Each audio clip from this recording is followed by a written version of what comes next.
Milieu des années 20, la troupe scout Sainte-Clotilde à Paris compte un membre de plus. Pierre Joubert, presque à contre-cœur, s'est laissé prendre au jeu du scoutisme. Âgé de 14 ans, il vient de rentrer à l'école des arts appliqués et s'amuse, lors de ses activités scouts, à dessiner ses amis, les mettre en scène, tantôt avec humour, tantôt avec sérieux. En 1926, Pierre Joubert voit arriver dans sa patrouille un petit garçon timide, Jean-Louis Foncine, qui deviendra plus tard son meilleur ami et pour qui il fera ses plus belles illustrations.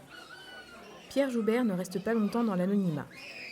Un an plus tard, il est remarqué par Paul Cause, qui lui offre d'être l'illustrateur du journal Scout de France. Il a travaillé pour Scout pendant 30 ans, je crois.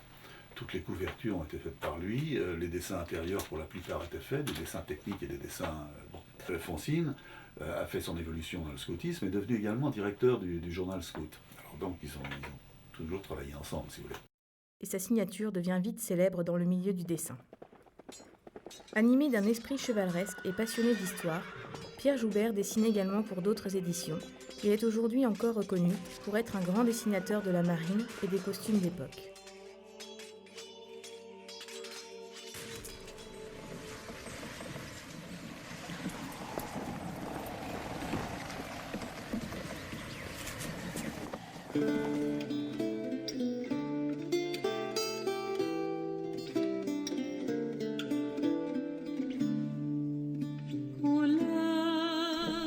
Un dessin qui l'a déchiré. C'était un dessin qui était prévu pour un livre sur Lyotet. Et il a fait un certain nombre de dessins, puis l'éditeur a fait faillite. Et donc le livre s'est arrêté. Et il se trouve que quelques années après, un nouvel éditeur a décidé d'éditer un livre sur Lyotet en reprenant les dessins déjà existants et en faisant d'autres.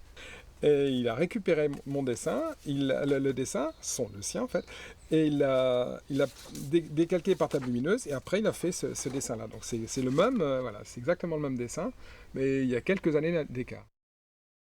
Il dessine aussi pour la BD et réalise de magnifiques couvertures pour Bob Moran. Petite revanche sur le reste de son œuvre, il peut enfin dessiner des femmes, belles et sensuelles, plutôt que des adolescents en pagaille. Pourtant, c'est vers ces adolescents que Pierre Joubert tournera son œuvre en mettant ses crayons au service d'une nouvelle collection de romans jeunesse, Le Signe de Piste.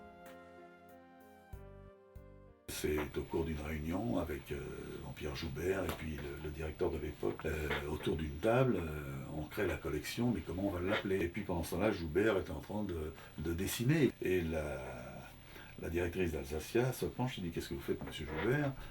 Et il dit: ah, c'est rien, je fais un signe de piste. Et elle dit: mais signe de piste, c'est très bon tout ça. Le Signe de Piste est l'une des premières collections de livres à être faite uniquement pour les adolescents et éventuellement pour leurs petits frères.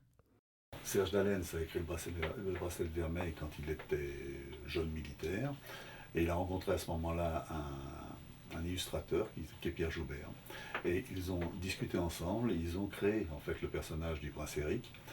Et ça a été le deuxième livre de la collection, mais ça a été surtout le lancement de la collection Signe de Piste. Bon, s'est joint à eux un ami de Pierre Joubert qui était Jean-Louis Foncine, et qui a écrit à ce moment-là La Bande des Aïacs.